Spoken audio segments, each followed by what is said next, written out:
Most people feel the pressure of grocery shopping more than they admit. It's not just the cost anymore, it's the repetition. You buy the same basic foods every week: tomatoes, peppers, lettuce, herbs, and the price slowly adds up without you noticing, until it becomes a routine expense you can't avoid. But there's something most people never seriously consider. A small part of that grocery list can actually be produced at home, even in very limited space. Not with farmland, not with a backyard, just containers. But before the plants, you need to understand the system that makes container gardening work. Because in containers, the pot is not just a holder, it replaces the entire natural environment. For most food crops, you'll be working with three main options: standard plastic nursery pots, 5-gallon buckets, or fabric grow bags. Plastic pots hold moisture longer, but can overheat in strong sun. Fabric grow bags dry faster, but give roots more oxygen, which often leads to stronger growth. Buckets are durable and cheap, but drainage must be manually added at the bottom. And that detail, drainage, is non-negotiable. Without proper drainage holes, water accumulates at the bottom, oxygen disappears, and the roots slowly suffocate, even if the plant looks fine above ground for days or weeks. The next layer is soil, and this is where most beginners fail silently. Garden soil from the ground is too dense for containers. It compacts easily, blocks airflow, and traps water around the roots. What container plants actually need is a light, airy potting mix designed to hold moisture, but still allow oxygen movement. Most successful setups include a mix of potting soil and compost, sometimes with perlite or coco coir to improve drainage and structure. Once this foundation is correct, the plants become significantly easier to manage. And if you're finding this useful so far, take a second to like this video, subscribe to the channel, and share it with someone who's been thinking about starting their own garden but didn't know where to begin. It really helps the channel grow, and it lets me know you want more content like this. Now we can go into the crops, starting with one of the most important household foods. Tomatoes are one of the most widely used ingredients in everyday cooking, especially in sauces, soups, salads, and sandwiches. In containers, they require at least a 5-gallon pot for standard varieties, though compact or determinate types can perform better in slightly smaller setups. Tomatoes grow best with consistent conditions. The key issue is irregular watering. When the soil swings between very dry and very wet, the fruit can crack or develop internal damage. They also need strong sunlight, ideally 6 to 8 hours daily, and support like a stake or cage, because most varieties cannot hold their own weight when fruiting begins. Next are leafy greens, which behave completely differently. Lettuce, spinach, and similar greens grow shallow root systems, which makes them ideal for shallow containers between 6 to 8 inches deep. They don't require large pots or deep soil, but they do require cooler conditions. In high heat, they shift into a phase called bolting, where they stop producing leaves and start forming flowers, which makes the leaves bitter. One of the most efficient ways to grow them is the cut-and-come-again method, harvesting only outer leaves while leaving the center intact, so the plant continues producing over time. Now moving to peppers. Peppers, both hot and sweet varieties, are naturally compact plants, which makes them highly suitable for containers around 3 to 5 gallons in size. They require warm conditions and full sun, but one critical detail is moisture control. Unlike leafy greens, peppers do not tolerate constantly wet soil.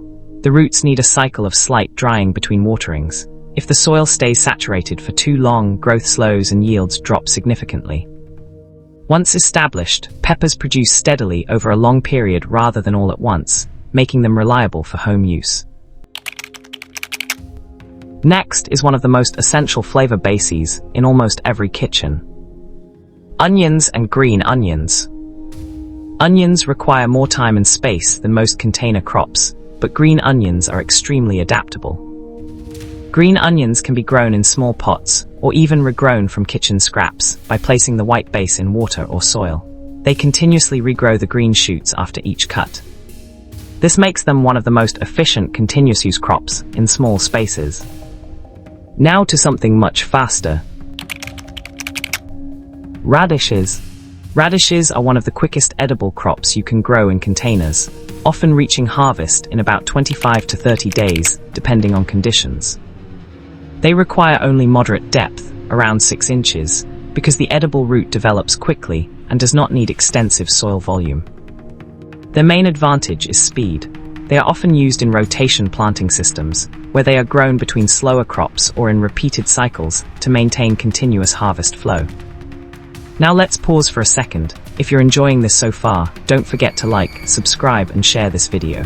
It really supports the channel and helps me create more detailed guides like this for you.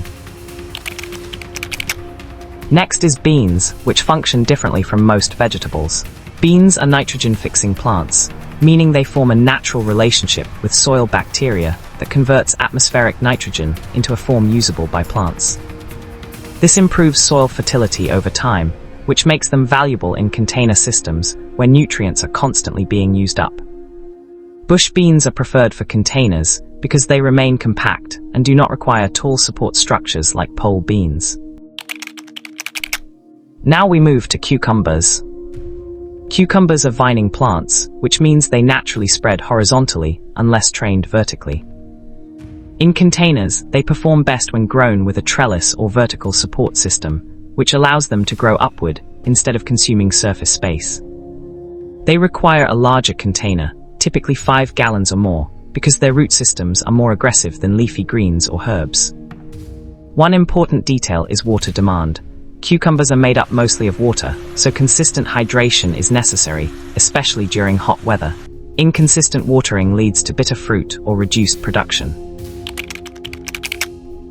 Now potatoes, one of the most misunderstood container crops. Potatoes actually perform extremely well in deep containers or grow bags because the harvesting process becomes controlled and simple. Instead of digging through soil and risking damage, the entire container is emptied at harvest time. The growing process involves a technique called hilling, where soil is gradually added around the plant stems as they grow upward. The buried stems produce additional tubers, increasing yield vertically inside the container. Now herbs. Herbs like basil, rosemary, thyme, and mint are among the most practical container crops because they are used in small quantities but very frequently in cooking. They require smaller containers, usually 1 to 2 gallons depending on the herb. Basil prefers warmth and consistent harvesting, while rosemary and thyme are more drought tolerant and prefer slightly drier conditions. Mint is the exception. It is highly invasive and spreads aggressively through underground runners, which is why it must always be kept in its own separate container. Finally, leafy greens again, but this time as a system, not just a crop. When grown in intervals, lettuce and spinach can be planted every 1 to 2 weeks, creating a continuous harvest cycle instead of a single large yield. This approach turns a small container setup into a consistent food source rather than a one-time garden. And when all of this comes together, the right containers, the right soil, the right crop selection, and consistent care, container gardening stops being experimental. It becomes a controlled system for producing real food in a small space. Not a replacement for everything, but a meaningful reduction in how often you depend on the grocery store for the most basic parts of your meals.